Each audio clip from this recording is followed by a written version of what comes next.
Unified 911, anong matutulong namin sa'yo? Anya ti maitulog mi ken kahapon. Anong may tatabang ko sa imo? Unsay akong ikatabang nimo? Ngini makadabang na misal ka no. Sa anumang wika o dialekto, may tulong na darating sa iyo.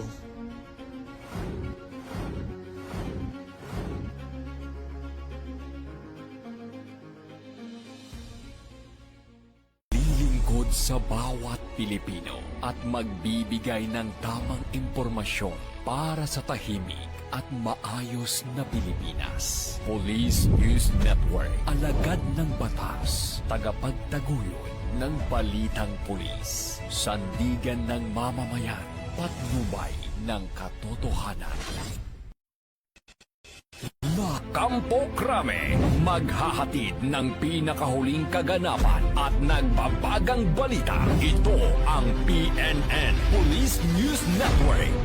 At ngayon, ang inyong mga tagapagbalita. Magandang araw, bagong Pilipinas. Ako ang inyong alagad ng batas, tagataguyod ng Balitang Pulis. Ako ang inyong tagapagbalita, Patrolwoman Fe Octaviano. Maghahatid ng tamang balita, kwento ng pulis at serbisyo para sa mamamayan. At ito ang PNP News Online. Ang pangunahing balita ng Police News Network, alagad ng batas, tagataguyod ng Balitang Pulis.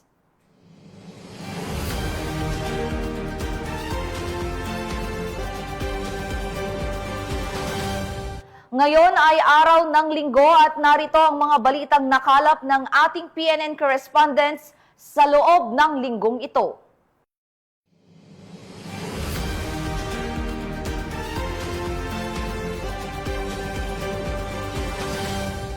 Mahigit 3 milyong piso na halaga ng shabu na sabat sa anti-illegal drug operation ng PNP Drug Enforcement 8 sa Tanawan, Leyte. 2 high-value target, arestado. Patrolwoman Cristel Palafox, magbabalita. Tinatayang 3,604,000 pesos ang halaga ng shabu ang nasabat sa 2 high-value individual sa kinasang bypass operation ng mga operatiba sa Bypass Road, Barangay Baras, Tanawan, Leyte. Bandang alas 12:23 ng umaga nang ikasang operasyon ng mga tauhan ng Regional Police Drug Enforcement Unit 8 sa koordinasyon sa Tanawan Municipal Police Station. Na-recover sa mga suspek ang 9 na pakete ng hininalang shabu na may tinatayang timbang na 530 gramo na nagkakalaga ng 3,604,000 pesos, isang 500 peso bill na ginamit bilang buy-bust money kasama ang 15 na 1,000 peso bill at isang 500 peso bill na ginamit bilang budol money, isang motorsiklo at mga drug paraphernalia. Maharap ang mga suspek sa kasong paglabag sa Section 5 at 11, Article 2 ng RA 9165 o Comprehensive Dangerous Drugs Act of 2002. Ang matagumpay na operasyon ay bunga ng pagpapaigting ng Regional Police Drug Enforcement Unit 8 katuwang ang iba pang ahensya ng gobyerno sa kampanya laban sa ilegal na droga upang matiyak ang kaayusan at kapayapaan sa nasasakupan. Patuloy ang paglilingkod ng kapulisan sa bagong PNP para sa bagong Pilipinas, serbisyong mabilis, tapat at nararamdaman. Mula dito sa Eastern Visayas, ako ang inyong PNN correspondent, Patrolwoman Palafox, alagad ng batas, tagataguyod ng Balitang Pulis. Maraming salamat, Patrolwoman Palafox. Sa patuloy na kampanya ng pamahalaan kontra insurhensya, voluntaryong sumuko ang 10 miyembro ng violent extremist group sa pamahalaan ng Maguindanao del Norte. Matataas na kalibre ng mga baril isinuko rin. Ang buong detalye ng report mula kay Patrolwoman Leonora Gawa. Nagbalik loob sa pamahalaan ang 10 miyembro ng violent extremist group, bit-bit ang kanilang matataas na kalibre ng armas sa Maguindanao del Norte nito lamang ikaunang araw ng Desyembre taong kasalukuyan. Na isa katuparan ng pagsuko ng mga former violent extremist group dahil sa inisyatiba at pagsusumikap ng PNP at 6 Mechanized Battalion. 9 sa mga sumuko ay mula sa Bangsamoro Islamic Freedom Fighters Karialan Faction habang isa naman mula sa Dawla Islamiyya Group.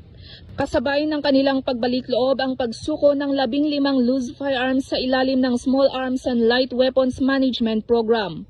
Ang pagbalik loob ng mga dating miyembro ng violent extremist group ay isang patunay ng matagumpay na pagsisikap at pagtutulungan ng PNP, kasundaluhan at lokal na pamahalaan na nagpapakita ng epektibong implementasyon ng mga programa ng pamahalaan na maibalik sa pamayanan at mabigyan ng pangalawang pagkakataon ang mga dating lumalaban sa gobyerno upang maging produktibong miyembro ng pamayanan kapiling ang kanilang pamilya at mahal sa buhay.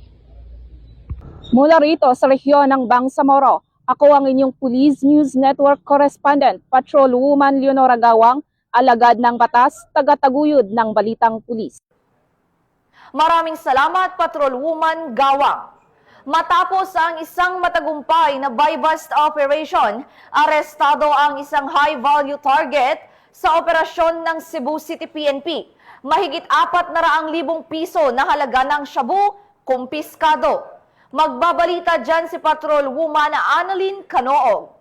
Arestado ang isang high-value drug personality matapos itong mahulihan ng tinatayang 442K na halaga ng nalang shabu sa ikinasang buy-bust operation ng mga partiba sa Police Station 2 Cebu City Police Office sa Barangay Sambag 2, Cebu City. Nitong ika-1 ng Disyembre sa taong kasalukuyan. Kinilala ni Police Major Timothy Jim Romanelius, hepe na nasabing istasyon ng suspect si Alice Jangjang, 45 anyos, aksidente na nabanggit na lugar. Ayon sa ulat ng pulisya, nakumpiska mula sa suspect humigit kumulang 65 na gramo ng hinalang shabu na may tatayang standard drug price sa 442,000 pesos. Kabilang din sa mga nakuhang ebidensya ang isang blue pouch at bodol money. Ang suspect ay salukuyang nasa kustodiya ng sabing stasyon at sasampahan ng kasong paglabag sa Section 511 na Article 2 ng RA 9065 o ang Comprehensive Dangerous Drugs Act of 2002. Patuloy naman ang panawagan ng kapulisan sa publiko na iwasan ang anumang uri illegal na droga at agad pagbigay alam sa pinakamalapit na himpilan ng pulis ang anumang impormasyon ukol sa illegal na aktibidad. Mula dito sa Cebu City, ako ang inyong Police News Network Correspondent, Patrolwoman Annalyn N. Canoog, alagad ng batas, tagataguyod ng Balitang Pulis. Arestado ang isang 35 anyos na lalaki na may kasong statutory rape matapos ang pagsisilbi ng warrant of arrest ng mga tauhan ng Lingayen PNP. Ang pagkakaaresto ng sospek ay bunga ng walang humpay na operasyon ng Philippine National Police kontra wanted person upang masiguro ang kaligtasan at kapayapaan ng komunidad. Narito ang detalye ng report mula kay Patrolman Dennis Carinal. Naaresto ng Lingayen Municipal Police Station ng isang top 2 most wanted persons, municipal level matapos ipatupad ang warrant of arrest laban kay alias Mark, 35 anyos, mangingisda at residente ng Barangay Matalaya, Lingayen, Pangasinan. Ang operasyon ay sinagawa pasado 12:24 ng tanghali ng December 1, 2025 sa Barangay Poblasyon, Lingayen, Pangasinan. Batay sa spot report, ang pag-aresto ay alinsunod sa warrant of arrest na nilabas ni Honorable Maria Laarni Ramos Pareno, presiding judge ng Regional Trial Court Branch 68, Lingayen, Pangasinan, na maharap sa kasong statutory rape na walang rekomendadong piyansa. Ayon sa mga pulis, maayos at mabilis na sinagawa ang operasyon sa tulong ng dalawang alternative recording device bilang dokumentasyon. Matapos maaresto, isinilalim ang suspect sa wastong e-warrant at National Police Clearance Verification System. Dinala rin ang akusado sa Lingayen District Hospital para sa kinakailangang medical na eksaminasyon bago tuluyang detain sa Lingayen Police Station para sa kaukulang disposisyon. Patuloy namang pinalalahanan ng kapulisan ng publiko na makipagtulungan sa mga otoridad upang may sulong kaligtasan at justisya sa komunidad para sa bagong Pilipinas. Mula dito sa Picadillo, Ilocos Region, ako po ang inyong Police News Network Correspondent, Patrolman Dennis Carinal, alagad ng batas, tagataguyod ng Balitang Pulis. Maraming salamat, Patrolman Carinal. Nagniningning ang mga ngiti ng mga miyembro ng Police Regional Office 1 matapos ang pagdaraos ng ceremonial lighting sa La Union. Ibabalita yan ni Police Corporal Joanna Marie de los Santos. Nagmingning sa diwa ng Pasko ang PRO1 Grandstand sa isinagawang ceremonial lighting of the Belen na pinangunahan ni Police Brigadier General Dindo R. Reyes, Regional Director ng Police Regional Office 1, nito lamang Miyerkules ng gabi. Ipinamalas ng bawat cluster ng opisina ang kani-kanilang opisyal na Belen entries, tampok ang iba't ibang malikhaing disenyo at interpretasyon ng kapanganakan ni Jesucristo. Ang pagtatanghal na ito ay hindi lamang pagpapakita ng talento, ngunit patunay ng mas matatag na pagkakaisa at pagtutulungan sa loob ng PRO1 family. Naging masaya at makulay ang gabi habang sabay-sabay na hinangaan ng mga dumalo ang mga bilyan na nagbigay liwanag at kulay sa loob ng kampo. Ang naturang aktibidad ay nagsilbi ring pagkakataon upang mas mapalakas ang samahan at kooperasyon ng bawat unit. Mula sa tradisyon hanggang sa pagkamalikhain, ipinakita ng selebrasyong ito na ang PRO1 ay patuloy na nagtataguyod ng kultura ng pagkakaisa, pananampalataya at malasakit sa komunidad.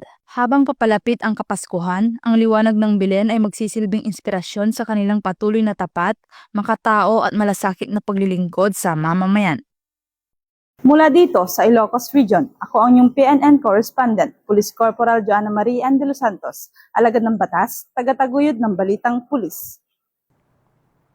Maraming salamat, Police Corporal de los Santos. Mas maliwanag ang gabi sa Police Regional Office 5 matapos ang isinagawang ceremonial lighting ng Christmas tree at mga parol sa Camp Ola, Legazpi City. Ang magandang balita mula kay Patrol Woman Vanessa Sol. Sa pagpapatuloy ng diwa ng pagkakaisa at malasakit ngayong Kapaskuhan, isang makulay at makabuluhang aktibidad ang isinagawa sa Camp Brigadier General Simeon A. Ola sa Legazpi City, Albay. Makulay na liwanag at masayang himig ng Pasko ang bumalot sa Camp Ola sa ginanap na ceremonial lighting of Christmas tree, lanterns, and lights nitong gabi. Pinangunahan ng mga opisyal ng Police Regional Office 5 ang sabay-sabay na pag-iilaw ng napakalaking Christmas tree at mga parol na nakapalamuti sa loob ng kampo. Simbolo ng pag-asa, pagkakaisa at patuloy na serbisyo ng kapulisan sa komunidad. Sa pamamagitan ng makbuluhang seremonyang ito, layunin ng Police Regional Office 5 na palakasin ang diwa ng komunidad at iparamdam sa bawat Bicolano na ang kapulisan ay kaisa nila sa mga ligtas at mas maliwanag na pagdiriwang ng Pasko. Mula dito sa Legazpi City, Albay, ako ang inyong PNN correspondent, Patrol Woman Vanessa Sol, alagad ng batas, tagataguyod ng Balitang Pulis. Maraming salamat, Patrol Woman Sol. Matapos makipagtransaksyon ang isang high-value target sa otoridad, naaresto ang suspect sa buy-bust operation at nakumpiska ang mahigit 300,000 piso na halaga ng iligal na droga. Patrol Woman Lynette Sablon sa report. Arestado ang isang hinihinalang high-value individual na kinilalang si alias Bebang, isang PWD at miyembro mano ng LGBTQ community matapos ang matagumpay na drug bypass operation sa barangay Lagoda, La Paz, Iloilo City dito lamang ika-3 ng Desyembre taong kasalukuyan. Nasamsa mula sa suspect ang isang plastic sachet na hinihinalang shabu gamit ang 8,000 pesos na bypass money. Bukod dito, nakumpiska rin ang 5 karagdagang sachet na hinalang shabu na may kabuang timbang na humigit kumulang 55 gramo na tinatayang nagkakahalaga ng higit 300,000 pesos. Ang operasyon na pinangunahan ni Police Captain Roque Jimeno III, Officer in Charge ng City Drug Enforcement Unit 6. Nasa kusidiya ng pulisya ang suspect para sa kaukulang dokumentasyon at nakatakdang sampahan ang kasong paglabag sa Republic Act 9165, ang Comprehensive Dangerous Drugs Act of 2002. Patuloy na nanindigan ang Philippine National Police sa kanilang layuning sugpuin ang iligal na droga at panatilihing ligtas ang komunidad. Bagong PNP para sa bagong Pilipinas, serbisyong mabilis, tapat at nararamdaman. Mula rito sa Western Visayas, ako inyong PNN correspondent, Patrol Woman Lynette Sablon, alagad ng batas, tagataguyod ng Balitang Pulis. Maraming salamat, Patrol Woman Sablon. At yan ang mga balitang nakalap ng ating PNN correspondent mula Luzon, Visayas at Mindanao sa loob ng linggong ito. Sa ngalan ng pamunuan ng Philippine National Police sa pangunguna ni Acting Chief PNP, Police Lieutenant General Jose Melencio C. Nartates Jr. at sa pamumuno ni President Ferdinand Bongbong Marcos Jr., kami ay maglilingkod sa bawat Pilipino at magbibigay ng tama at balanseng balita. At ito ang bagong PNP para sa bagong Pilipinas. Serbisyong mabilis, tapat at nararamdaman. Mula rito sa tanggapan ng tagapag-ugnay ng Pambansang Pulisya, ako ang inyong alagad ng batas, tagataguyod ng Balitang Pulis. Ako po si Patrol Woman Fe Octaviano. Maghahatid ng tamang balita, kwento ng pulis at serbisyo para sa mamamayan. At ito ang PNP News Online, ang pangunahing balita ng Police News Network.